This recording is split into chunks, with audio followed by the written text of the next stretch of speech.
Like seriously, I'm really excited about this because we are gonna get a chance to see Rafa and 04 several times today. That does sound tasty. I know. Like really, it just can't be bad.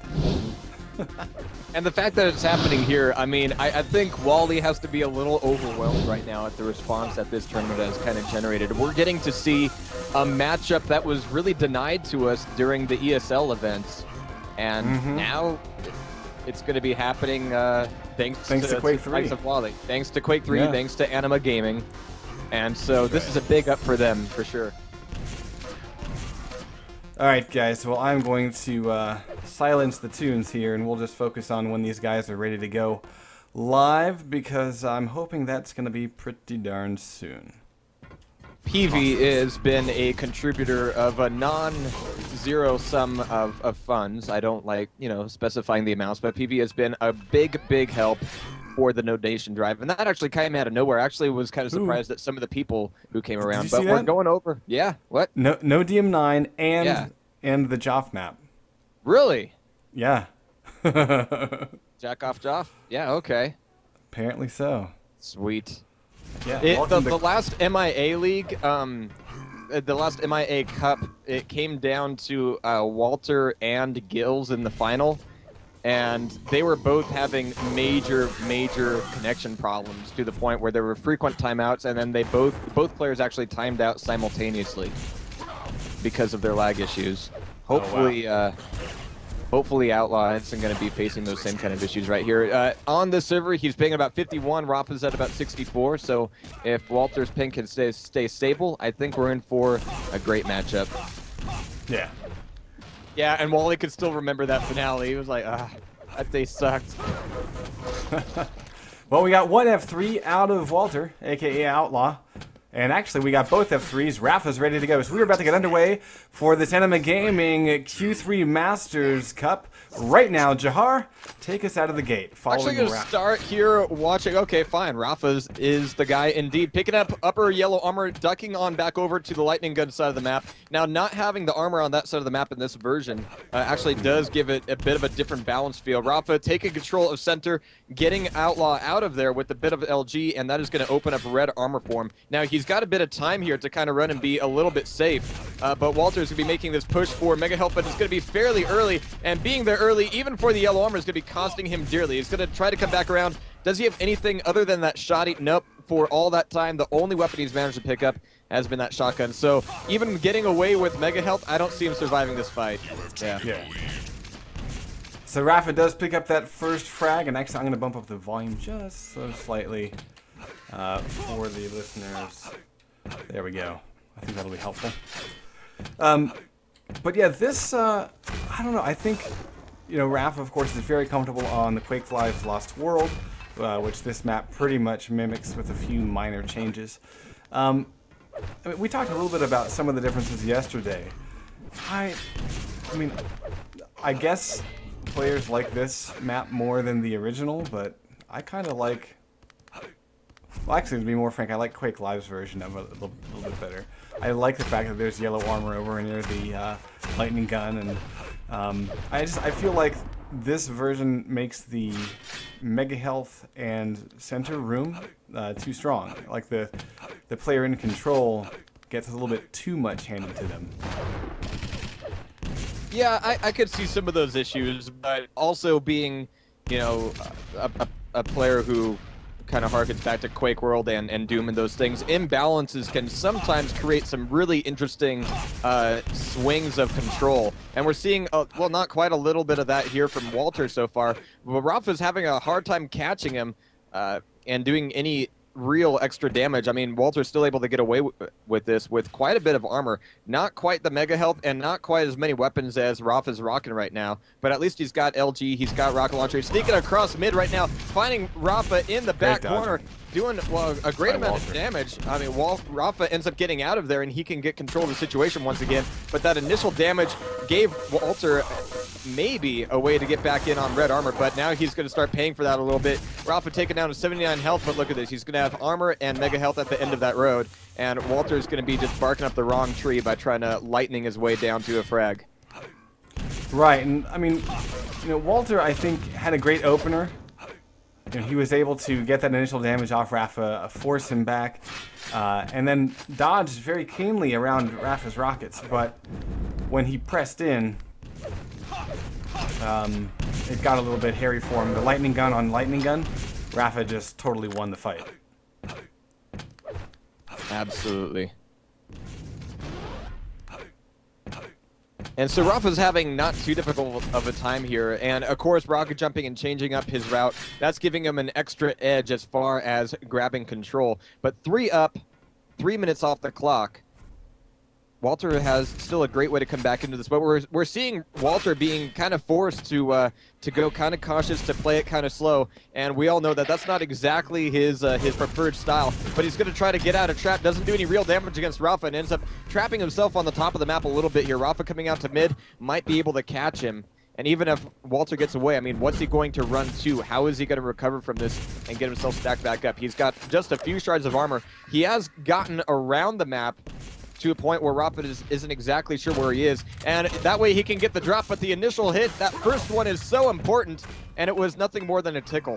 He's got to be careful here too. Yeah. Rafa is looking for him, knows he's on the upper level, and he has managed to swing around and pick up some rockets. He was actually rocketless for that entire fight. That's why we saw shotgun hitting the back of Rafa and not rockets. But Walter, you know, I mean, he's really done well considering that it's only 0-3. Right. I do have to agree there. I mean, he's done a great job of kind of keeping his weight back and keeping Rafa from finding him in a corner and finding a way just to put the damage on. That is costing him a lot of items, a lot of stack. He's still looking for an opportunity, and to be fair, he actually had a great opportunity. He got around the map. Rafa was thinking he was back over on LG side.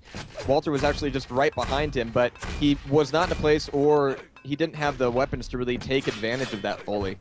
But if he can open up another situation like that when he's managed to grab another couple yellow armors, great.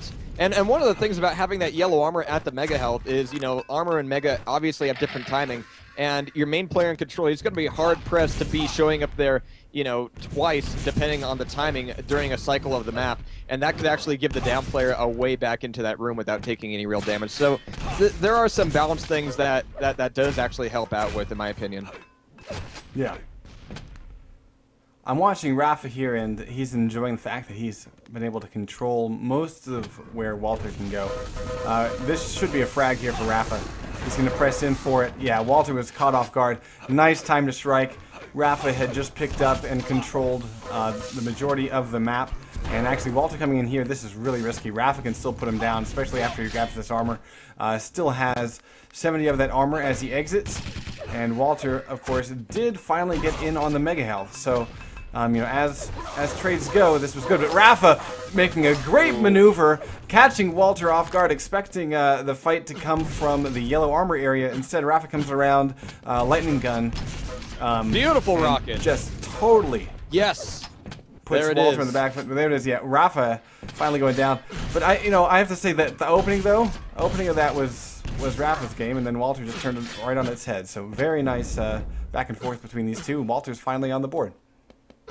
And when the pendulum swings on a map that favors control of Mega and Red, when that pendulum swings, it swings very heavily. I mean, if Walter can manage to pick up the next Red, he's going to be very well set to do something against Walter. But then again, we're going to be looking at a Rafa who does not have a stack, but is still a very, very smart player, and we're going to be potentially seeing a lot of ambushes from him and a lot of damage coming Walter's way when he thinks he's in control. Actually, Walter having the stack, that might actually be a little bit more dangerous for him because he's going to be a bit more aggressive, and on a map like this, that could lead to some heavy traps. Well, and to give some credit to, I don't know who it was, but someone on ESR was talking about how in Quake Live it seems that defensive rockets have really become so powerful considering the differences in the way the weapons feel and their damage outputs and things like that compared to Quake Live. And in Quake 3, it's a little bit less of that. And, you know, I think that we're seeing some evidence of that in how these fights are playing out on No DM9. I mean, it's... Absolutely. Like to me, I find it really curious how a lot of these fights are breaking out. And I would say in some ways that Quake 3 favors the aggressive player a bit more than Quake Live, largely because of those, you know, the difference in the lack of the utility of defensive rockets in Quake 3. But obviously, there's still a major factor here. Oh, Rafa what a trying huge to hit! hide. Rafa trying to hide, pulling a Bugs Bunny, and Walter says, "Found you!" Be very, very quiet. But this has already erupted into a one-frag game. Rafa exploding onto mid, trying to get himself onto rocket launcher. That's going to be costing the last frag, getting this thing tied up 4-4. Now, Walter's been running a bit without too much of a stack. He's got to spend a little bit of time maybe losing some advantage on doing damage on Rafa in order to pick up red armor. And that has kind of opened up the fights. That could have gone either way, but Walter's shoddy was on target there. And now we actually have Walter one frag ahead of Rafa here on ODM9. And of course, here's another beautiful thing, is that in Quake 3, we got 15-minute matches. So we're going to see another, 5 minutes, 20 seconds, 6 minutes, 20 seconds of this game, whereas in Quake Live, it would be down to the wire for Rafa right now. Absolutely.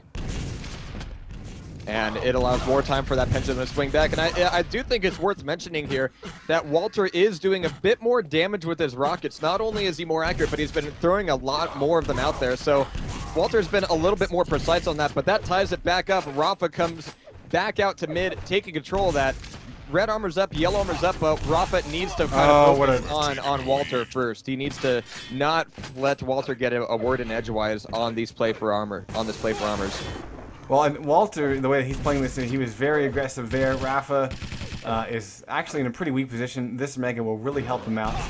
But, I like how, Walter is taking certain risks, but they are very smart risks, which is not always the thing that we expect out of Walter. Rafa's going silent, trying to trap Walter. Looking for a bit more armor. And he'll find it there. And there's a lot to glean here from the way that Rafa is playing this out. He's not quite in full control yet, but just kind of seeing the plays that he's making. He's not hopefully going to be hiding again, which was, to be honest, a little bit silly. But he is kind of playing these situations so he knows where he can kind of set up a defense. Another beautiful shot there against Walter. Walter trying to come very aggressively out of Lightning Gun. Didn't quite see Rafa readying up on that, or maybe thought that Rafa would actually duck back for more armor, for more health. Rafa, though, he's got one thing in mind right now. Find Walter, frag Walter, take the lead, and prevent another swing like that from happening. But this is actually going to cost Rafa the stack that he was enjoying for so long during the game. By going aggressive like that, yeah, Walter is going to be bound to pick one up. Yeah, right back at you, though. Yeah. Rafa getting a very fortunate spawn, and now it's Walter having the hard time because that lightning gun has him down to 4 health. So incredible. And oh, the rocket's just a little bit wide, and Walter's going to be able to collect this red armor. So we're going to see a trade between the armors. Walter, rocket jumping out, trying to get out of this position, looking to see if Mega is there, and of course it does not. But I'm actually really impressed with Walter's damage output. In the last couple of minutes, since maybe the 8-minute 30 mark, Walter has really laid incredible amounts of damage into Rafa. And I think it's almost surprising. And I would again wonder if maybe, if you're so used to Quake Live, it seems like the damage comes more evenly. Yeah. Whereas as the weapons work out in Quake 3, it's almost bursty, and so all of a sudden you can go from a 100-100 stack and just be totally destroyed in less than 2 seconds, and you really don't see that very often in Quake Live. Which is why you see both Rafa and Walter here kind of just trapping out a lot more situations. I do like the fact that Walter has managed to kind of slow himself down. I was smelling a trap from Rafa, but Walter smelled it as well. Oh! But now here it finally comes. Speaking of. Oh, and Walter's actually blowing his own ass up. That's going to make it 9-5. Walter trying to come back out and wheedle this off. By the time that Rafa picks up Mega Health, yeah, he's going to be back in pole position. That's it right there. Yeah, I don't think... We're starting to see some unfortunate mistakes from Walter, and that, of course, that spawn, that'll just piss him off because that's Quake 3 being Quake 3. That's a nice shot there. Back in your hole. Wascally wabbit. But... yeah, I mean, Walter, I think, at this point is going to consider that he's lost all the time he needs to set up the traps to get Rafa really on his back foot.